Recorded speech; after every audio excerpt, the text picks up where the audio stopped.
Saturday night we talked a little bit about forgiveness and the fact that we are really called to forgive everyone. Even if they don't ask for forgiveness, it is our job to let those things go and to not hold grudges. In fact, the Bible made it very clear that unless we forgive, we will not be forgiven. One of the points towards the end that I made was sometimes we will forgive people but not forget what has happened to us, and that is really okay.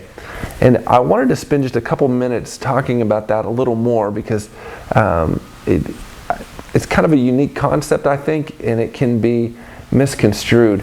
So I just want to clarify a little bit. You know, I heard a quote recently that said this. It said, "The foolish man neither forgives nor forgets. The naive man forgives and forgets. The wise man forgives but doesn't forget." Boy, and I really think that's right on.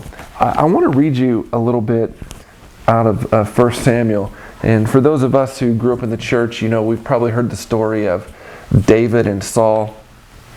And you know, here's one of those stories where David has the opportunity to kill Saul. And yet you see that David holds no grudge.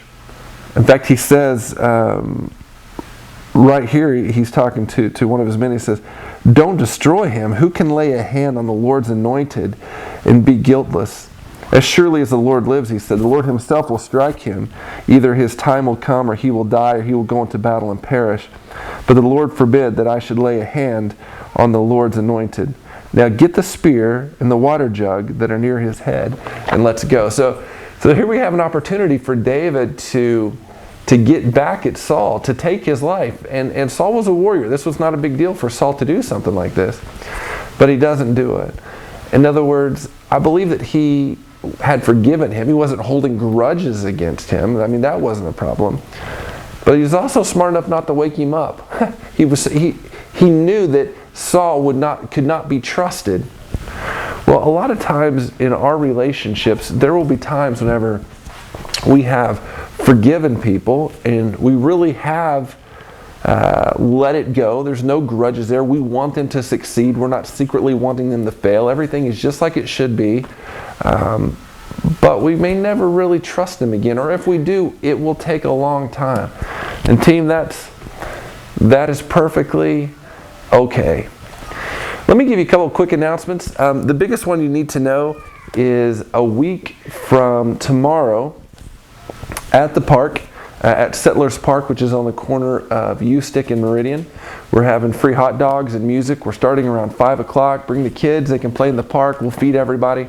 And then at dusk, the City of Meridian has a movie night. So bring your kids, and you can just spend the evening there and see a movie before you head home. And then, of course, this week is the last week in the Grudge series. We finally get to see our 3-part drama come to an end, and see how our main characters deal with some of the grudges that they are holding. So specifically this week we're talking about holding grudges against ourselves when we do things embarrassing, or and sometimes it's actual sin issues that we just can't seem to get past. And so we're going to talk about what those are and some ways to get past those. So we hope to see you Saturday night.